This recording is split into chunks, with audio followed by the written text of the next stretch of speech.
তো আজকে এটা এটা রবিবারের দুপুরের খাবার। রবিবারের দুপুরে মা মাটন নিয়ে এসেছিলো 350 মতো।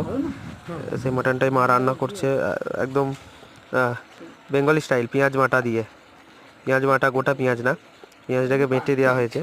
অনেক বড় বড় পিস। এটা পোস্ট করতে আমার একটু লেট হয়ে গেল। বড় বড় করে দেয়নি। মাংসটা মাংসটা চর্বি চর্বি ছিল না মাংসটাতে, চর্বি ছাড়া সলিড টাইপের কিছুটা মাংস ছিল, ওই জন্য কালারটা সেরকম আসেনি চাপা দেওয়ার কারণে। বেঙ্গলি স্টাইল একদম চাপ ঝোল, ওর সঙ্গে মাটন, মাটনের যেটা চাপ ঝোল হয় আর কি সেটা। ব্যাস ঝোল দাও। আর দিও না।